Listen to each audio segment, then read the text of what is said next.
Hi friends, happy Wind Down Wednesday. I'm so glad you're here with us this evening. Find someplace cozy to sit and we will get started. We're going to read 2 stories this evening. In class, we have been learning about why books are so important. So I found just the right book to help us remember why books are so important and fun. The story is called There Was an Old Lady Who Swallowed Some Books by Lucille Calandro, illustrated by Jared Lee. We're going to read this story and another story. Today I shared with you that on Friday it's someone's birthday. Do you remember whose birthday it is on Friday? Johnny Appleseed.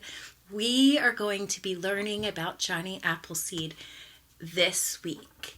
And we already spent some time today filling out our KWL chart. K stands for know, W stands for want to learn, and L stands for learned. So many of you shared your schema, your background knowledge on apples. There's a lot of schema about apples in our classroom. And many of you were wondering some things about apples. So we wrote many questions down in the want to learn column. Soon we will make a list of everything we've learned about apples. Johnny Appleseed is a big fan of apples. We're going to listen to this story titled Johnny Appleseed, a tall tale retold and illustrated by Stephen Kellogg. Now in class, we have been learning about the WordWork Center. There are so many activities at the WordWork Center that help you with your spelling, reading, and writing. So far, you've learned about how to trace letters, uppercase and lowercase, using an expo marker, and then erasing. You've learned how to make consonant, vowel, consonant words using Play-Doh. You've learned how to sort words into piles based on what vowel is in the consonant, vowel, consonant word. We have also learned about the file folder games. Many of you enjoyed the file folder games, and I also see that many of you enjoy the phonics circles where you get to practice again consonant, vowel, consonant reading. We are going to learn this evening about another special way for you to practice your spelling and reading. I'm going to explain it to you tomorrow too, but this is a heads up about something fun that's being added to our WordWork Center. While reading this story, we are going to be stopping when we see some CVC words. Remember, C stands for consonant, V stands for vowel, and C stands for consonant.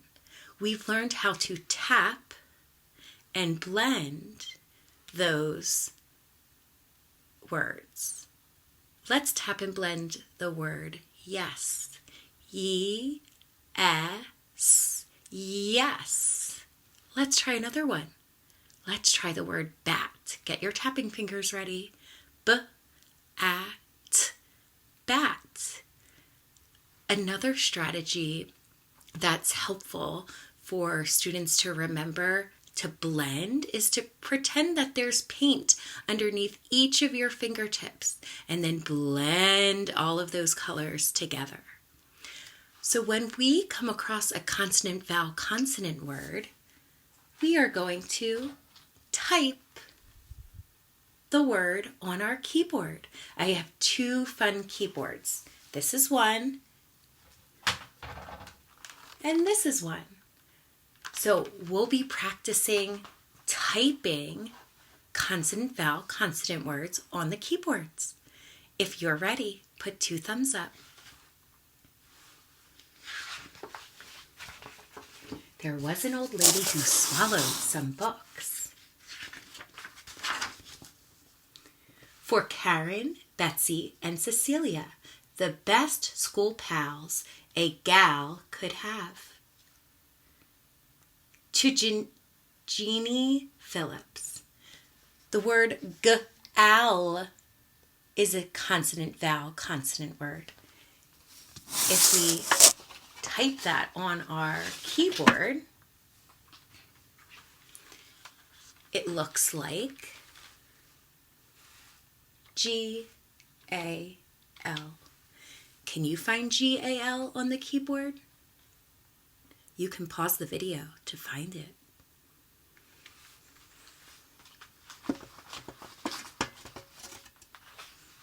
There was an old lady who swallowed some books. I don't know why she swallowed those books, but she didn't get any looks. The word but is a consonant-vowel consonant word. Let's type it out on our keyboard. This time we'll use this keyboard. B-U-T. Can you find B-U-T? You can pause the video to find it.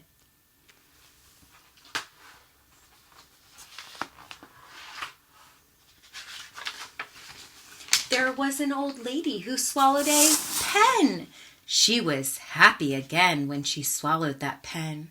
She swallowed the pen to write in the books. I don't know why she swallowed the books, but she didn't get any looks.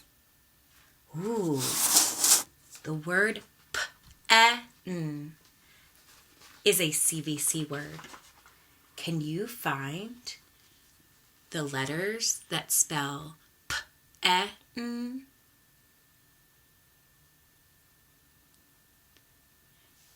P-E-N, pen. Let's keep reading.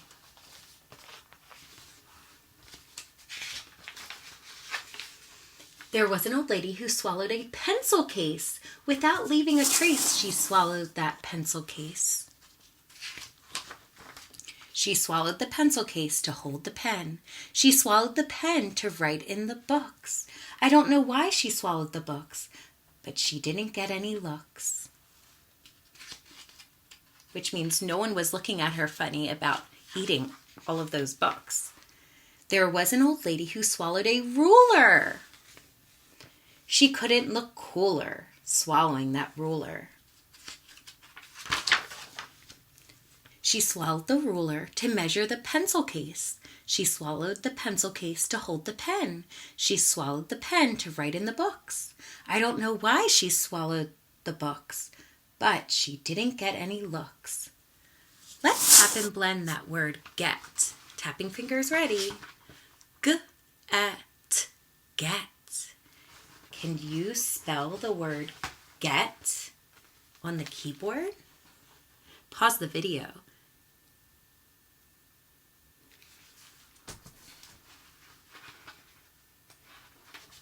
There was an old lady who swallowed a folder. She didn't get any older when she swallowed that folder. That reminds me, in class we have several folders inside of our desk, and we are practicing making sure we always put our work in the correct folder. We know that everything we work on has a home, someplace that it needs to be. There should never be any loose papers inside of your desk. If you're working on staying organized, put your thumb up.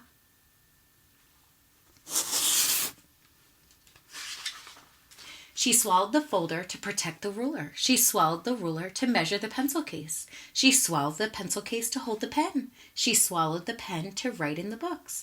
I don't know why she swallowed the books, but she didn't get any looks. There was an old lady who swallowed some chalk. She didn't balk when she swallowed that chalk. She swallowed the chalk to decorate the folder. She swallowed the folder to protect the ruler. She swallowed the ruler to measure the pencil case. She swallowed the pencil case to hold the pen. She swallowed the pen to write in the books. I don't know why she swallowed the books, but she didn't get any looks.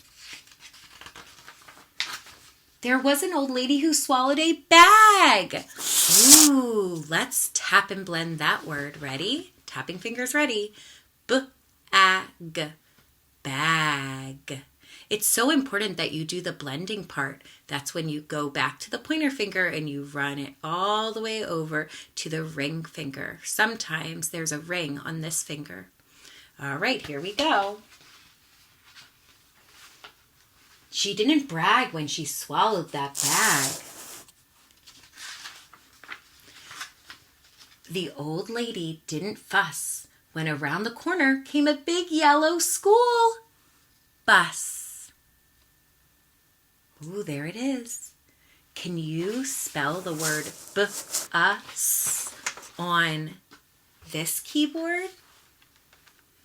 You can pause the video to find the letters.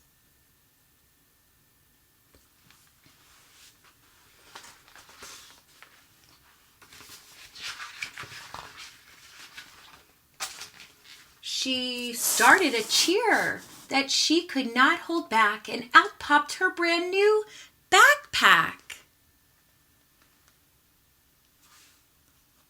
Back and pack. Are they rhyming words? How do you know? They have the same middle and ending sounds. Have a great school year. If you're having a great school year so far, do jazz hands. All right, friends, let's get started reading about Johnny Appleseed.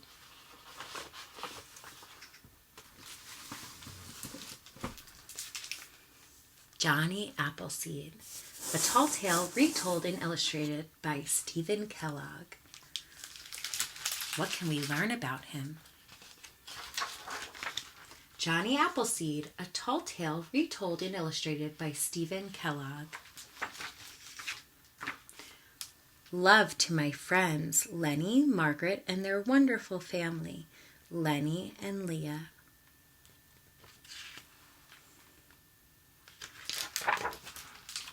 John Chapman, who later became known as Johnny Appleseed, was born on September 26th, 1774. September 26th is this Friday, but he was born a very long time ago, and he's not living anymore, but we read stories about him to learn about his life. He was born on September 26th, 1774, when the apples on the trees surrounding his home in Leominster, Massachusetts, were as red as the autumn leaves. It's officially autumn now. John's first years were hard. His father left the family to fight in the Revolutionary War, and his mother and his baby brother both died before his second birthday. By the time John turned 6, his father had remarried and settled in Longmeadow, Massachusetts. If you're 6, give a connection wiggle. Within a decade, their little house was overflowing with 10 more children. Nearby was an apple orchard.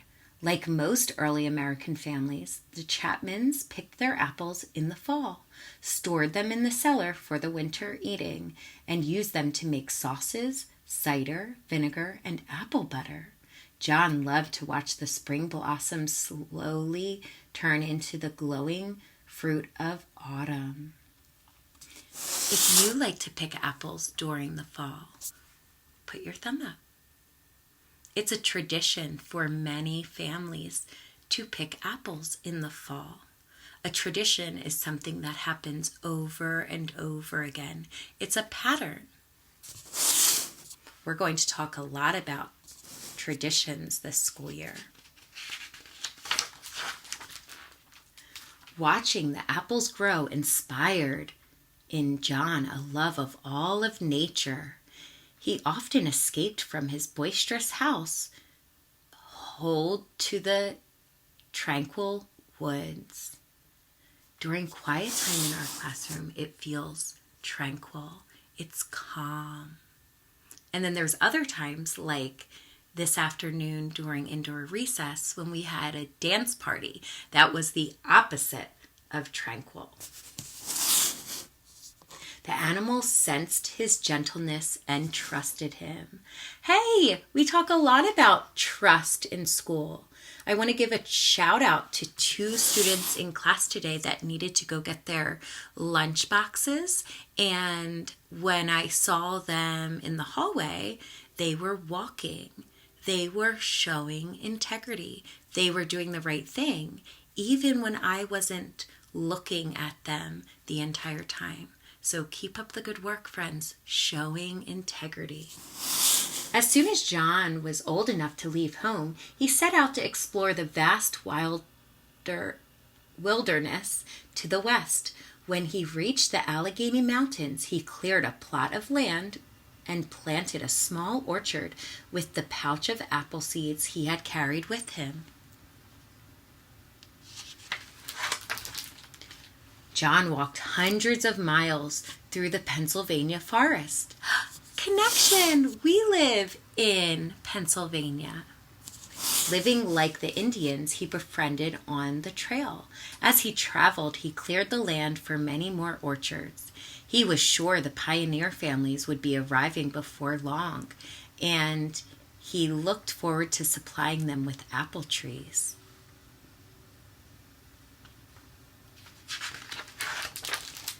When a storm struck, he found shelter in a hollow log or built a lean-to.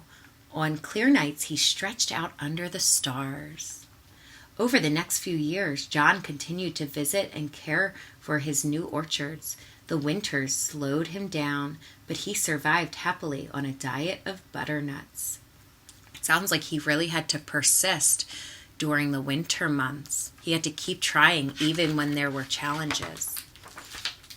One spring, he met a band of men who boasted that they could lick their weight in wildcats. They were amazed to hear that John wouldn't hurt an animal, and he had no use for a gun. They challenged John to compete at wrestling, the favorite frontier sport. He suggested a more practical contest, a tree chopping match. The woodsman eagerly agreed. Who do you think's going to win the tree chopping match? The men or Johnny Appleseed?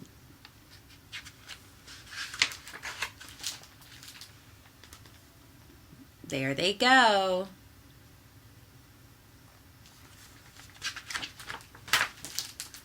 When the sawdust settled, there was no question about who had come out on top. Who was it? You got it, Johnny Appleseed. John was pleased that the land for his largest orchard had been so quickly cleared. So chopping down all of those trees was a competition, but it also helped him get rid of those trees so that he could create an orchard. He thanked the exhausted woodsmen for their help and began planting. During the next few years, John continued to move westward. Whenever he ran out of apple seeds, he hiked to the eastern cider presses to replenish his supply. Before long, John's plantings were spread across the state of Ohio. Meanwhile, pioneer families were arriving in search of home sites and farmland. John had located his orchards on the routes he thought they'd be traveling. As he had hoped, the settlers were eager to buy his young trees. So he has a business. He's selling these trees to the pioneers, the new people in the land. John went out of his way to lend a helping hand to his new neighbors. Often he would give his trees away. People affectionately called him Johnny Appleseed, and he began using that name. He particularly enjoyed entertaining children with tales of his wilderness adventures and stories from the Bible.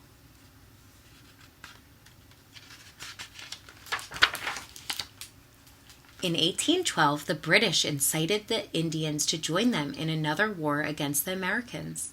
The settlers feared that Ohio would be invaded from Lake Erie. It grieved Johnny that his friends were fighting each other. So Johnny feels upset that that's happening. But when he saw the smoke of burning cabins, he ran through the night shouting a warning at every door. Oh, he's letting them know what he sees. After the war, people urged Johnny to build a house and settle down. He replied that he lived like a king in his wilderness home, and he returned to the forest he loved. Give a connection wiggle if you also like to be in nature, like Johnny Appleseed. During his long absences, folks enjoyed sharing their recollections of Johnny, which means they like thinking about their memories with him. They retold his stories, and sometimes they even exaggerated them a bit.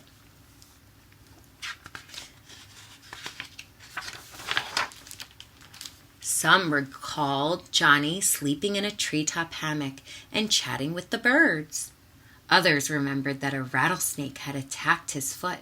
Fortunately, Johnny's feet were as tough as elephant's hide, so the fangs didn't penetrate or get through to his body. It was said that Johnny had once tended a wounded wolf and then kept him for a pet. An old hunter swore he'd seen Johnny frolicking with a bear family. The storytellers outdid each other with tall tales about his feats of survival in the untamed wilderness. So there's all these different stories about what people think Johnny Appleseed's life was like.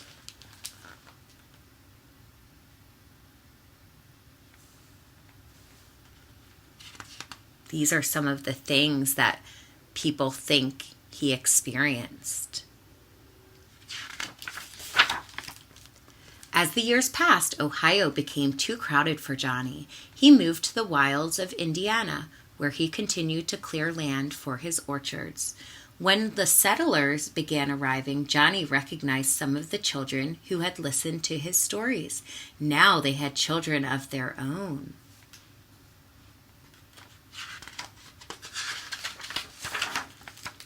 It made Johnny's old heart glad when they welcomed him as a beloved friend and asked to hear his tales again.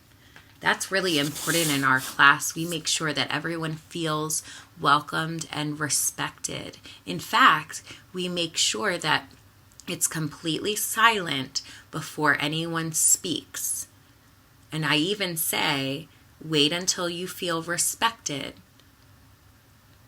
And that usually means wait until it's quiet so that what you have to say is heard.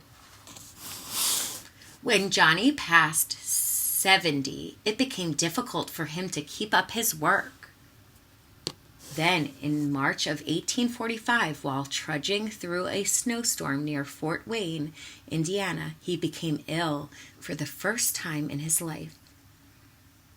So if he became ill for the first time in his life after 70 years old, he was very healthy. Johnny asked for shelter in a settler's cabin, and a few days later, he died there. Curiously, Johnny's stories continued to move westward without him. Folks maintained that they'd seen him in Illinois or that he'd greeted them in Missouri, Arkansas, or Texas. Others were certain that he'd planted trees on the slopes of the Rocky Mountains or in California's distant valleys. Even today, people still claim they've seen Johnny Appleseed. The end. I loved reading about Johnny Appleseed with you today. I can't wait to continue to learn about apples and grow our schema, and also learn about Johnny Appleseed and the difference that he made. I hope you have a great night, and I will see you next time. Bye.